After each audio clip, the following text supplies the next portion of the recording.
जय भोलेनाथ। मैं हूँ वामिका और आप सभी का हमारे चैनल आध्यात्मिक सागर में बहुत बहुत स्वागत है। आप सभी का दिन शुभ और मंगलमय हो और भगवान भोलेनाथ जी की कृपा से आप सभी स्वस्थ और आनंदित रहें। आज आप सुनिए फाल्गुन मास महात्म्य का अध्याय 10। श्री सूत जी कहते हैं, पूर्व काल में चंद्रवंशी राजा पुण्य निधि मथुरा नामक पुरी का पालन करते थे। किसी समय राजा पुण्य निधि मथुरा में अपने पुत्र का राज्य अभिषेक करके अंतःपुर की रानियों के साथ स्नान के लिए उत्सुक होकर राम सेतु नामक तीर्थ में गए। उनके साथ उनकी चतुरंगिनी सेना भी थी। वहां धनुष कोटि में संकल्प पूर्वक स्नान करके उन राजाओं ने वहां के अन्य तीर्थों में भी स्नान किया और भक्ति पूर्वक भगवान रामेश्वर की सेवा की। इस प्रकार उन्होंने बहुत काल तक उसी तीर्थ में सुख पूर्वक निवास किया। वहां रहते हुए राजा पुण्य निधि ने किसी समय भगवान श्री विष्णु को प्रसन्न करने वाला एक यज्ञ किया। यज्ञ पूर्ण होने पर वे अपनी स्त्री तथा परिवार के लोगों के साथ अवभृत स्नान के लिए श्री रामचंद्र जी की धनुष कोटि में गए और वहां विधि पूर्वक स्नान किया। इस प्रकार राजा पुण्य निधि जब उस तीर्थ में निवास करते थे, उसी समय एक दिन राजा की भक्ति की परीक्षा करने के लिए भगवान श्री विष्णु ने लक्ष्मी जी को भेजा। वे 8 वर्ष की सुंदर बालिका होकर गंधमादन पर्वत पर गयी। उस समय राजा पुण्य निधि धनुष कोटि में स्नान करने के लिए गए थे। वहां स्नान करके पुण्य कर्म करने के बाद राजा ने अलौकिक रूप सौंदर्य से सुशोभित एक 8 वर्षीय कन्या देखी। उसे देखकर पुण्य निधि ने पूछा, बेटी तुम कौन हो? यहाँ तुम्हारे आने का क्या प्रयोजन है? तब राजा की इस प्रकार पूछने पर कन्या ने कहा, महाराज मेरे न माता है न पिता है और न कोई भाई बंधु है। मैं अनाथ हूँ। आपकी पुत्री होकर रहना चाहती हूँ। आपको पिता के रूप में देखती हुई सदा आपके घर में निवास करूंगी, परंतु मेरी एक शर्त है, जो मुझे हाथ से पकड़े अथवा हठ पूर्वक खींच कर ले जाए, उसको यदि आप दंड दें तभी मैं आपके घर में आपकी पुत्री होकर चिरकाल तक निवास करूंगी। कन्या के ऐसा कहने पर राजा पुण्य निधि बोले, शुभे मैं तुम्हारी कही हुई सब बातें मानूंगा। मेरे भी कोई पुत्री नहीं है, एक ही वंशधर पुत्र है। भद्रे जिसके प्रति तुम्हारा अनुराग होगा उसे ही तुम्हें समर्पित करूंगा। बेटी आओ मेरे घर चलो और मेरी पत्नी की पुत्री होकर अंतःपुर में स्वेच्छा अनुसार निवास करो। तब बहुत अच्छा कहकर वह कन्या राजा के साथ उनके घर गई। राजा ने अपनी पत्नी के हाथ में उस कल्याणमयी कन्या को सौंप दिया। रानी का नाम विंध्यावली था। राजा ने उनसे कहा, देवी यह हम दोनों की पुत्री है, इसकी दूसरे पुरुषों से सर्वथा रक्षा करो। विंध्यावली ने राजा की आज्ञा शिरोधार्य की और उस कन्या को हाथ में ले लिया। राजा के द्वारा कन्या का पुत्र की भांति पालन पोषण होने लगा। वह लाड़ प्यार और सुख से राजभवन में रहने लगी। इसके बाद जगदीश्वर भगवान विष्णु अपनी लक्ष्मी को ढूंढने के लिए वैकुंठ से निकले और राम सेतु पर गए। वहां सब ओर भ्रमण करते रहे। इसी समय फूल तोड़ने के कौतूहल से वह कन्या सखियों के सहित राजा के गृह उद्यान में गई और वृक्षों से फूल चुनने लगी। तब भगवान विष्णु ब्राह्मण का रूप धारण करके वहीं आकर खड़े हो गए। ब्राह्मण को सहसा वहां आया देखकर वह कन्या ठिठक कर खड़ी रह गई। उस मधुर भाषिणी कन्या को देखकर उस ब्राह्मण ने शीघ्रता पूर्वक उसका हाथ पकड़ लिया। यह देखकर वह कन्या अपनी सखियों के साथ उस उपवन में चिल्लाने लगी, तो उसकी चिल्लाहट सुनकर राजा पुण्य निधि वहां आ गए। वहां राजा ने उस कन्या और उसकी सखियों से पूछा, बेटी तुम इस समय अपनी सखियों के साथ क्यों चिल्लाने लगी? तो कन्या बोली, पांड्यनाथ इस ब्राह्मण ने हठ पूर्वक मेरा हाथ पकड़ लिया था। तात यहीं उस वृक्ष के नीचे वह निर्भय होकर खड़ा है। राजा परम बुद्धिमान और सद्गुणों के निधान थे। उन्होंने उस ब्राह्मण का यथार्थ बल न जानते हुए उसे हठात पकड़ लिया और रामेश्वर मंदिर में ले जाकर वहां पैरों में बेड़ी डालकर और हाथों में रस्सी से बांधकर पुनः उसे मंडप में ले आए। अपनी पुत्री को आश्वासन देकर राजा ने अंतःपुर में भेज दिया और स्वयं भी परम सुंदर भवन में जाकर शयन किया। सोते समय उन्होंने स्वप्न में उस ब्राह्मण को देखा। वह शंख, चक्र, गदा, पद्मा और वनमाला से विभूषित था।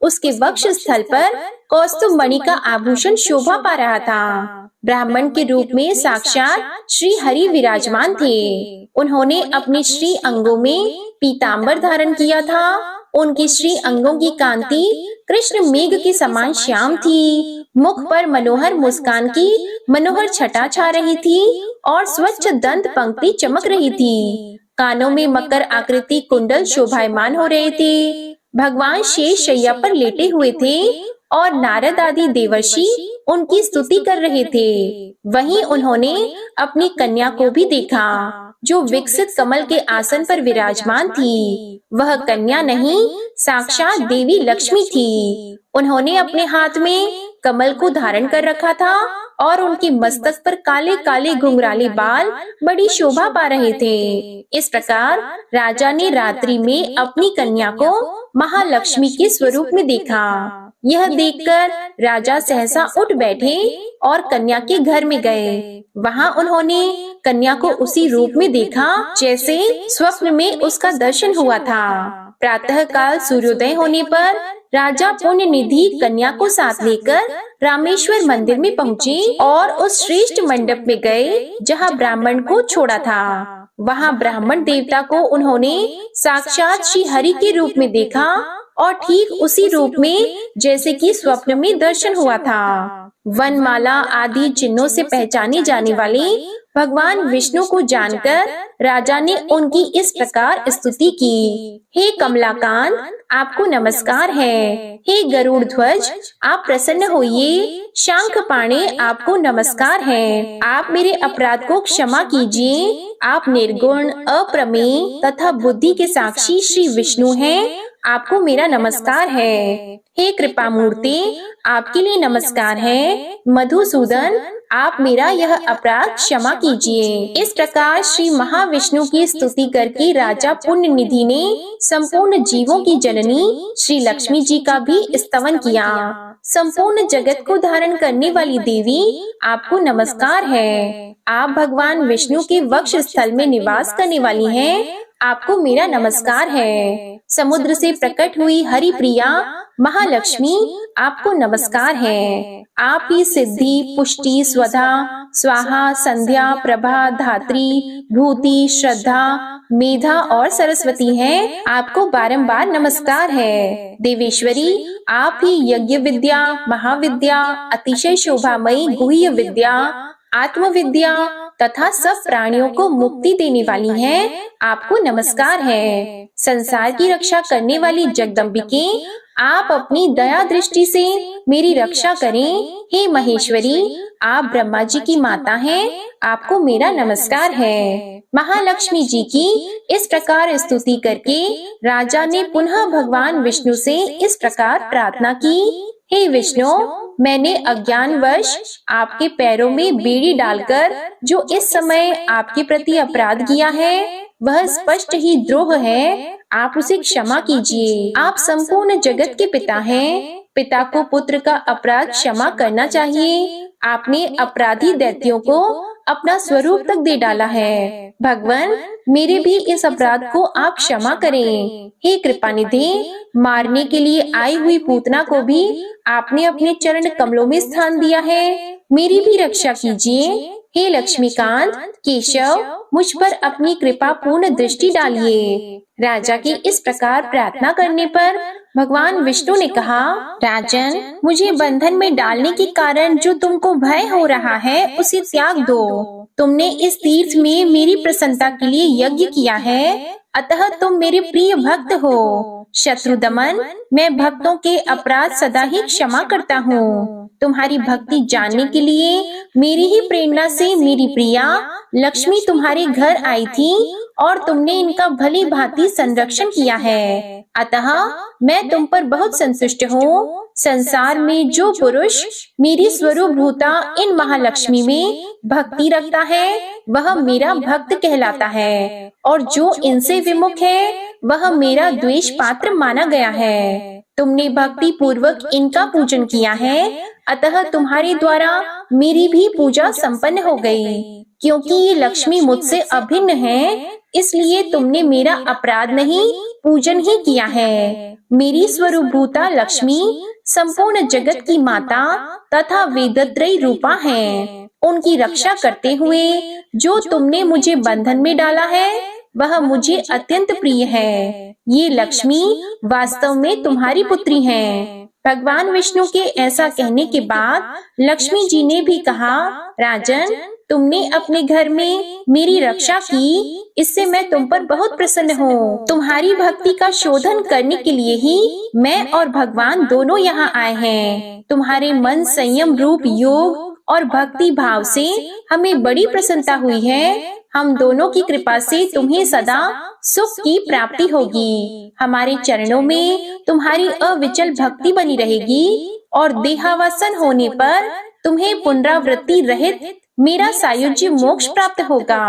भगवान विष्णु की भक्ति से युक्त तुम्हारी बुद्धि सदा धर्म में लगी रहेगी। इसके बाद भगवान विष्णु ने पुनः इस प्रकार कहा, नृपश्रेष्ठ, तुमने जिस प्रकार मुझे यहाँ बेड़ी से बांधा है उसी रूप से मैं इस मंडप में निवास करूंगा। सेतु माधव के नाम से यहाँ मेरी प्रसिद्धि होगी। जो मनुष्य यहाँ मुझ सेतु माधव की सेवा करेंगे वे संपूर्ण मनोरथों और अंत में सायुज्य मोक्ष को भी प्राप्त होंगे। तुम्हारे द्वारा किए हुए मेरे तथा लक्ष्मी जी के स्तोत्र को जो प्रसन्नता पूर्वक पढ़ेंगे, सुनेंगे और लिखेंगे, उनकी मेरे परम धाम से कभी पुनरावृत्ति नहीं होगी। राजा पुण्य निधि से ऐसा कहकर भगवान श्री विष्णु सदा पूर्ण रूप से वहाँ निवास करने लगे हैं। राजा ने सेतु माधव रूपी भगवान विष्णु को प्रणाम करके भक्ति भाव से उनकी महापूजा की और श्री रामेश्वर का सेवन करके अपने घर को प्रस्थान किया। मथुरा में उन्होंने अपने पुत्र को राजा बना दिया और स्वयं जीवन भर उस परम उत्तम सेतु तीर्थ में निवास किया। देह अवसान होने पर राजा ने मोक्ष प्राप्त कर लिया। उनकी पत्नी विंध्यावली भी उन्हीं के साथ मृत्यु को प्राप्त हुई। उस पतिव्रता ने भी पति के साथ उत्तम गति प्राप्त कर ली। जो सेतु तीर्थ में भक्ति पूर्वक प्रतिदिन सेतु माधव का दर्शन करते हैं उनकी कभी पुनरावृत्ति नहीं होती। जो सेतु तीर्थ की रेणुका लेकर गंगा जी में डालता है वह मृत्यु के बाद भगवान विष्णु के वैकुंठ धाम में निवास करता है। जो गंगा जी का जल लाकर भगवान रामेश्वर को स्नान कराता और उसके भार को सेतु तीर्थ में रखता है वह निश्चय ही पर ब्रह्मा को प्राप्त होता है। हे ब्राह्मणों, इस प्रकार तुमसे भगवान सेतु माधव की महिमा का वर्णन किया गया। ऋषि मुनियों से इस प्रकार कहकर श्री सूत जी महाराज कुछ क्षणों के लिए मौन हो गए। आज की कथा समाप्त हुई। इसके आगे का वृतांत आप अगले अध्याय में सुनेंगे। अब आप सुनिए श्री शिव चालीसा पाठ। श्री गणेश गिरिजा सुवन मंगल मूल सुजान, कहत अयोध्या दास तुम देहो अभय वरदान। जय गिरिजापति दीन दयाला, सदा करत संतन प्रतिपाला। भाल चंद्रमा सोहत नीके, कानन कुंडल नाग फनी के। अंग गौर शिर गंग बहाए, मुंड माल तन छार लगाए। वस्त्र खाल बागंबर सोहे, छवि को देख नाग मुनि मोहे। मैना मातु की है दुलारी, बाम अंग सोहत छवि न्यारी। कर त्रिशूल सोहत छवि भारी, करत सदा शत्रु निशयकारी। नंदी गणेश सोहितः कैसे, सागर मध्य कमल है जैसे। कार्तिक श्याम और गणराऊ, या छवि को कही जात न काऊ। देवन जब ही जाए पुकारा, तब ही दुख प्रभु आप निवारा। किया उपद्रव तारक भारी, देवन सब मिली तुम ही जुआरी। तुरत षडानन आप पठायहु, लव निमेष मह मार गिरायहु। आप जलंधर असुर सहारा, सुयश तुम्हार विदित संसारा। त्रिपुरासुर सन युद्ध मचाई, सब ही कृपा कर लीन बचाई। किया तपहि भागीरथ भारी, पूरब प्रतिज्ञा तसु पुरारी। दानिन मह तुम समको नाही, सेवक स्तुति करत सदाहि। वेद नाम महिमा तव गाई, अकथ अनादि भेद नहीं पाई। प्रगट उदधि मंथन में ज्वाला, जरे सुरासुर भय विहाला। कीन्ह दया तह करी सहाई, नीलकंठ तब नाम कहाई। पूजन रामचंद्र जब कीन्हा, जीत के लंक विभीषण दीन्हा।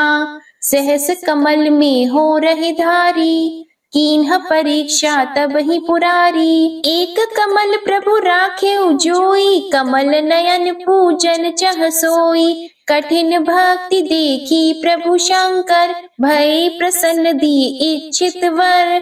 जय जय जय अनंत अविनाशी, करत कृपा सबकी घटवासी। दुष्ट सकल नित मोहि सतावे, भ्रमत रहे मोहि चैन न आवे। त्राहि त्राहि मैं नाथ पुकारो, यही अवसर मोहि आन उबारो। ले त्रिशूल शत्रुन को मारो, संकट से मोहि आन उबारो। मातु पिता भ्राता सब कोई, संकट में पूछत नहीं कोई। स्वामी एक है आस तुम्हारी, आया हरहु अब संकट भारी। धन निर्धन को देत सदाहि, जो कोई जाचे वो फल पाहि। अस्तुति के ही विधि करो तुम्हारी, क्षमहु नाथ अब चूक हमारी। शंकर हो संकट के नाशन, मंगल कारण विघ्न विनाशन। योगी यति मुनि ध्यान लगावे, नारद शारद शीश नवावे। नमो नमो जय नमो शिवाय, सुर ब्रह्मादिक पारन पाए। जो यह पाठ करे मन लाई, तापार होत है शंभु सहाय। ऋण के हो जो कोई अधिकारी, पाठ करे सो पावन हारी। पुत्रहीन कर इच्छा कोई, निश्चय शिव प्रसाद तेहि होई। पंडित त्रयोदशी को लावे, ध्यान पूर्वक होम करावे। त्रयोदशी व्रत करे हमेशा, तन नहीं ताकि रहे कलेशा। धूप दीप नैवेद्य चढ़ावे, शंकर सम्मुख पाठ सुनावे। जन्म जन्म के पाप नसावे, अंतवास शिवपुर में पावे। कहे अयोध्या आस तुम्हारी, जानी सकल दुख हरहु हमारी। नित नेम कर प्रातः ही, पाठ करो चालीसा। तुम मेरी मनोकामना, पूर्ण करो जगदीश। मगसर छठी हेमंत ऋतु, संवत 64 जान। स्तुति चालीसा शिव ही, पूर्ण कीन कल्याण। शिव चालीसा समाप्त होती है। प्रेम से बोलिए भगवान भोलेनाथ की जय। आपको आज की कथा पसंद आए तो वीडियो को लाइक करके चैनल को जरूर सब्सक्राइब करिएगा और कमेंट में भगवान भोलेनाथ जी की जय जरूर लिखिएगा। जय भोलेनाथ।